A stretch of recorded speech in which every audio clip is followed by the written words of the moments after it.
안녕하세요. 토마토 패스에서 무역 영어를 담당하고 있는 이소영 관세사입니다. 여러분들이 시간과 비용을 들여서 들으시는 것만큼 저도 최대한 효율적이고 또 단기간 내에 합격하실 수 있도록 좀 강의를 준비했고요. 제 강의는 1급이 우선이긴 하지만 1급과 2급 동시에 커버가 가능하시기 때문에 2급까지도 준비하시는 분들도 들으실 수 있고요. 무역영어 강의를 시작하기 전에 이제 무역영어가 어떻게 시험을 보시면 되는지 또 어떻게 해야지 합격하실 수 있는지 조금 설명을 드리고 강의를 시작하도록 하겠습니다. 먼저 무역영어는 시험 과목은 1급부터 3급까지 다 똑같아요. 영문 해석하고 영작문 무역 실무입니다. 근데 2021년부터 어떻게 바뀌었다? 상시 시험으로 바뀌었습니다. 하지만 상시 시험으로 바뀌었다고 해도 매 월마다 시험 보느냐? 그건 아니에요. 4월부터 6월, 9월부터 11월까지 시험을 보실 수 있고요. 매주 일요일과 화요일에 상시 시험을 보실 수가 있습니다. 이렇게 상시 시험으로 바뀌었기 때문에 만약에 시험에 떨어지셨다고 해도 절망하실 필요가 없으시죠. 왜? 바로 시험 응시가 가능하시기 때문에 여러분들이 시험에 떨어져도 좀 아쉬워하시거나 너무 힘들어 하시지 않으셔도 되고요. 단 이게 상시 시험으로 바뀌었기 때문에 또 간절한 건 약간 없어지실 수가 있어요. 왜냐면 예전처럼 1년에 3번이면 어떻냐? 한 번 떨어지면 몇 개월을 기다려야 되기 때문에 굉장히 열심히 준비하실 수가 있어요. 하지만 이렇게 상시 시험으로 바뀌시다 보니까 내가 이거 떨어지면 다시 또 응시하면 되지. 이렇게 생각하시면 절대 안 됩니다. 왜? 한 번 접수하실 때 응시료가 또 있으시죠. 또 여러분들 시험 보시러 갈 때 교통비 이런 거 무시 못 하시죠. 순간순간의 시간이 비용이라 생각하시고 한 번에 합격하실 수 있도록 준비해 주시길 바라고요. 자, 시험 시간은 1급은 9시 15분부터 10시 45분이고요. 2급 상급은 11시 15분부터 12시 45분까지입니다. 그러면 만약에 저라면 어떻게 하냐? 당일 동시에 시험 접수가 가능하시죠. 그렇기 때문에 1급하고 2급 같이 묶어서 시험 응시를 하시던가 1급부터 3급 이렇게 시험 응시를 하시면 되겠습니다. 그러면 왜 굳이 두 개를 응시하느냐? 왜냐면 혹시 모르잖아. 나의 컨디션이나 그때 상황에 따라서 1급 시험이 먼저 합격을 못 하실 수도 있어요. 그러면 2급도 동시에 시험 접수가 가능해서 2급만이라도 합격을 하시던가 이렇게 전략을 좀 가지고 가시는 게 나으시고요. 그러면은 제가 1급 무조건 떨어지나요? 이건 아니에요. 1급 무조건 합격하시면 좋지만 그렇지 않을 경우를 대비해서 제가 권고 드리는 거기 때문에 이렇게 안 하셔도 됩니다. 아셨죠? 그래서 시험 시간 반드시 체크하시고요. 시험은 어떻게 됐다? CBT 방식, 컴퓨터 방식으로 변환이 됐습니다. 그러면 컴퓨터용 사인펜이나 이런 걸 다 준비해 가야 되나요? 다 필요 없죠. 건강한 몸과 정신으로만 가시면 됩니다. 하지만 컴퓨터 시험으로 바뀌었기 때문에 어때요? 가독성은 떨어집니다. 예전 저 같을 때는 시험 볼 때 체크를 하고 애매한 부분은 뭐 별표를 하고 세모를 하든지 해서 필기를 하면서 시험을 봤었는데 이제 컴퓨터 모니터 화면으로 보고 답안을 컴퓨터에 체크를 해서 넘어가기 때문에 어때요? 가독성이 굉장히 떨어져요. 그렇기 때문에 공부를 좀 하실 때, 기출문제를 푸실 때 눈으로 좀 보는 연습을 마지막에는 좀 하셨으면 좋겠습니다. 그래서 컴퓨터 시험으로 바뀌었다. 이렇게 해서 가져가시면 되시고 이렇게 바뀌었어요. 예전에는 이렇게 해서 다 푸시죠. 근데 이제 어떻게 됐다? 각 번호별로 이렇게 컴퓨터를 보시고 푸실 수 있게끔 되어 있습니다. 그래서 시험 보기 전에 자리를 배정을 해두죠.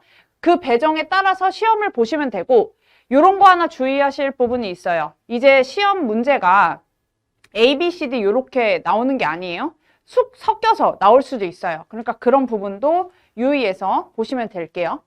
자, 합격 기준은 뭐냐? 우선 영문에서 영작문, 무역 실무가 과목에 있죠. 근데 제가 왜 무역 실무 이렇게 크게 해놨냐? 무역 영어예요. 그냥 영어 시험이 아니에요. 무역을 베이스로 하기 때문에 무역은 항상 실무를 해주셔야 돼요. 그래서 저희 게시판에 이런 질문이 있어요. 무역 영어 시험인데 왜 강사님은 영어로 강의를 안 하시고 다 실무 부분만 해주시냐? 왜 그러냐면 무역 영어에는 영문도 중요하지만 무역 실무로 된 협약이라든지 이런 내용이 많이 나옵니다. 그렇기 때문에 무역 실무를 항상 베이스로 두시고 공부를 하세요. 물론 영문 해석 영장문에 반드시 무역에 기반돼서만 나오는 건 아니에요. 기초 문법이라든지 기초적인 지식을 가지고 있는 영어도 나오기 때문에 너무 두려워하실 필요 없지만 중요한 건 뭐다? 무역 실무 강의를 열심히 들어야 된다고요. 생각하시면 되고, 영문해상 영장문엔 기초 문법, 뭐 능동태나 수동태 이런 거 있죠? 이런 문제도 나오니까 영어가 기본 지식이 좀 되시는 분들은 풀기 수월하실 거예요. 아셨죠? 자, 합격 결정 기준 볼게요. 매 과목 100점 만점에 전 과목 평균 60점 이상입니다. 근데 1급은 과목당 40점 미만인 경우에는 어떻다? 불합격이에요. 자, 한 문제당 4점이라고 생각하시면 돼요. 그죠? 25문제에서 적어도 10문제 이상은 맞아야 된다는 거예요. 왜? 10문제가 40점이니까 지금 제가 1급 기준으로 말씀드리는 겁니다.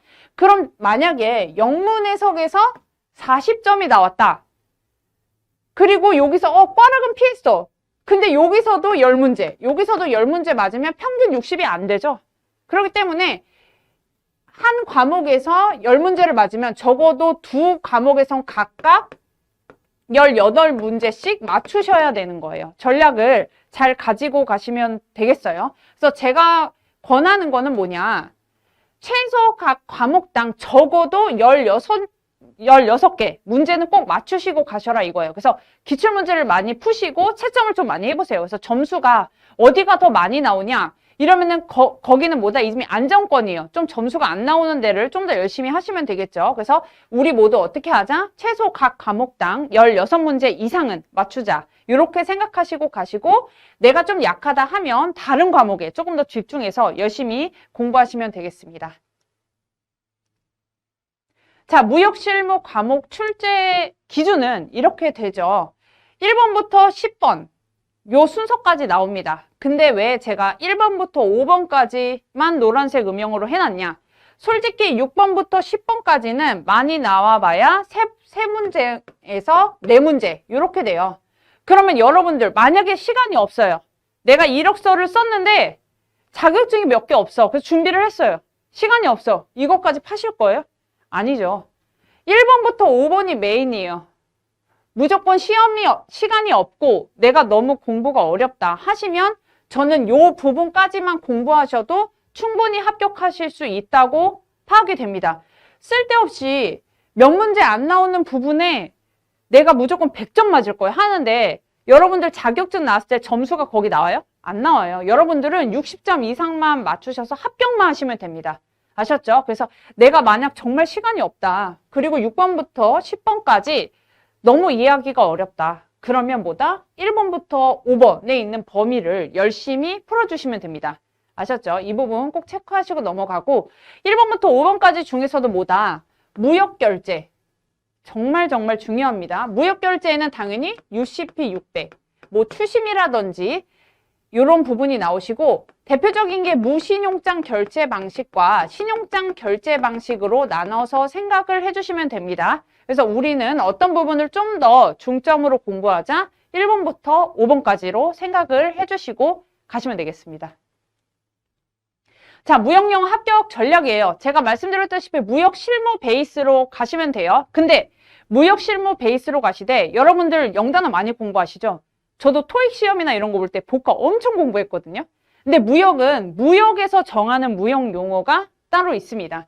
그게 무역 용어 암기예요. 제 교재 뒷부분에 무역 용어를 정말 많이 해놨어요. 그 무역 용어도 암기를 좀 해주셨으면 좋겠어요. 뭐 예를 들어서 컬렉션, 요거 하면 뭐 수집 이렇게 생각하실 수 있는데 우리 무역에서는 추심 결제 방식의 추심으로 정의하고 있습니다. 그리고 shift, 요게 뭐냐? 선박이에요, 선박. 요런 용어들이 약간 접하기가 흔한 게 아니잖아요. 그러니까 무역 용어들은 좀 암기하시고 이 중에서 제일 중요한 거는 뭐가 있겠어요? 인코텀즈 같은 게 있겠죠. 뭐 CIF, FOB 이런 것들. 그래서 무역 용어 암기도 중요하다 생각하시면 되고 저는 이제 제일 중요한 게 기출문제라고 생각을 해요. 정말로 문제를 풀고 제가 이제 연구를 좀 하고 하다 보면 똑같은 문제가 계속 나옵니다. 심지어 답이 아니었던 다른 지문들이 나중에 다른 시험에서 보기 문제로 나옵니다. 그만큼 기출문제는 중요하다고 생각하시면 되고, 좀 안타까운 게 이제 컴퓨터 시험으로 바뀌면서 기출문제 공개가 없어졌어요. 그럼 여러분들 어떻게 해요? 아, 이제 큰일 났네? 이게 아니에요. 기출문제가 공개되지 않더라도 어차피 기존에 출제됐던 것과 똑같고, 또 중요한 거는 계속해서 나온다는 거예요. 그러니까 저희 뭐 2016년부터 2020년도까지 나온 기출문제 진짜 열심히 풀어보시면 돼요. 아셨죠? 그리고 오답 정리라고 해서 저는 어떻게 했냐면 교재에 정말 무역에 대한 전체를 다룰 수는 없어요. 그죠? 그러면 저희가 기출문제를 풀다 보면은 이거는 교재에서 못 본 내용인데 이거는 내가 못 들은 내용인데 하고 당황을 하기 시작합니다. 근데 그러실 필요 없어요. 왜? 평균 시험이기 때문에 당연히 출제자 입장에서는 떨어뜨리기도 해야 돼요. 그러니까 어느 논문이라든지 여러분들이 접할 수 없는 그런 내용들도 기재를 해둡니다. 그러면 또 다음번 시험에서 그 문장이 안 나오리란 보장은 없어요. 나올 수 있어요. 그래서 저는 좀 중요한 부분의 시험 문제 중에서 내가 보지 못한 문장들은 어떻게 해요? 그 교재 범위로 다시 넘어가시는 거예요. 그래서 그 교재 밑에다 플러스로 해서 메모를 해두시던가, 시간이 없다 이러면은 제가 이제 한글 파일이나 이런 걸로 정리를 해서 따로 이제 아예 뭐 한 페이지, 두 페이지 정도로 각 범위당 정리를 해두신 다음에 시험 보시기 전에 보시는 거죠. 그런 식으로 좀 시간 단축을 하시는 거를 좀 추천드릴게요. 그래서 제 강의는 PPT 베이스로 학습을 하십니다. 그죠? PPT를 보신 다음에 당연히 교재를 보셔야 되겠죠. 그리고 각 주제를 항상 말씀드릴 거고요. 중요 내용 중심으로 강의를 당연히 해드리지만 제가 빼놓던 부분이나 이런 부분도 한 번씩은 읽어보셔야 돼요. 아셨죠? 그럼 여기까지가 이제 무역 영어에 대해서 좀 설명을 드린 거고, 이제는 강의로 들어가 보겠습니다. 집중을 좀 하셨으면 좋겠고, 자, 무역의 기본 개념이에요. 무역의 개념은 뭐 물품, 저희가 실제 지금 공부하고 대상으로 하는 게 물품이에요. 요걸로 생각하시면 되고, 하지만 광의의 개념으로 봤을 땐 용역, 자본, 전자적 무채물까지 무역의 개념에 포함된다. 이렇게 생각하시면 됩니다. 자, 무역계약의 요건이에요. 합의, 양의, 합법성, 행위 능력이고 기출에 나왔었고요. 무역 관련 규칙은 너무 중요해서 솔직히 100도 아까워요. 요거는 반드시 담아가셔야 되죠. 그죠?